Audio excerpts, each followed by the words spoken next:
Right now, somewhere in the world, someone is taking a sip of coffee. In fact, humans drink more than 2 billion cups of coffee every single day. But have you ever wondered, who discovered coffee? And how did a small red berry from the mountains of Africa become one of the most valuable products on Earth? Well, today, we're traveling back more than 1,000 years to uncover the fascinating history of coffee. Let's begin. Our story begins around 850 AD in the highlands of Ethiopia. According to legend, a goat herder named Kaldi noticed something strange. After eating bright red berries from a wild plant, his goats became unusually energetic. Instead of resting at night, they were jumping, running, and almost dancing. Curious, Kaldi tried the berries himself and felt a burst of energy. Now, historians aren't sure if Kaldi was a real person, but they do agree on one thing: coffee originated in Ethiopia. At that time, people weren't drinking coffee. Instead, they crushed the berries and mixed them with animal fat to create energy-rich food. The coffee bean had been discovered, but the coffee drink had not. Around the 1400s, coffee crossed the Red Sea and arrived in Yemen. This is where everything changed. Yemeni monks began roasting coffee beans and brewing them in hot water. For the first time in history, coffee was consumed as a drink. The monks used it to stay awake during long nights of prayer. Soon,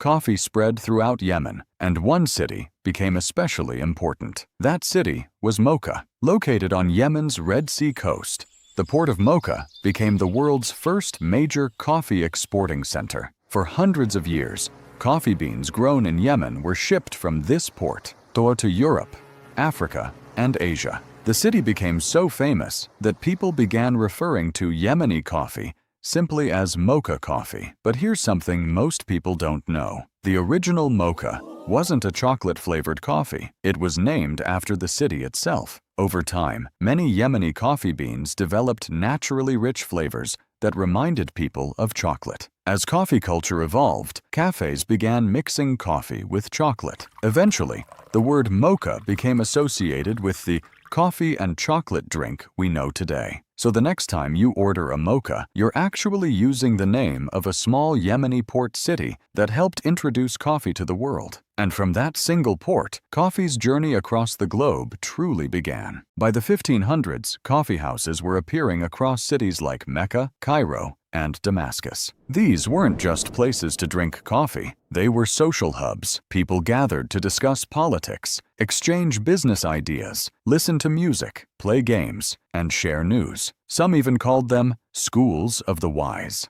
Coffee was doing something remarkable. It was bringing people together, and not everyone liked that. In 1511, authorities in Mecca attempted to ban coffee because they feared coffee houses encouraged political discussions. The ban failed. Coffee was simply too popular. In 1615, Venetian merchants brought coffee to Europe. At first, many Europeans were suspicious. Some religious leaders even called coffee the devil's drink. But according to tradition, Pope Clement VIII tasted it himself. Instead of banning it, he loved it. And just like that, coffee gained acceptance across Europe. Soon, coffee houses opened in England, France, Germany, and beyond. These coffee houses became gathering places for scientists, writers, inventors, and businessmen. Many historians believe coffee houses helped fuel the intellectual movement known as the Enlightenment. Imagine that. A simple drink helping inspire ideas that changed the world. For many years,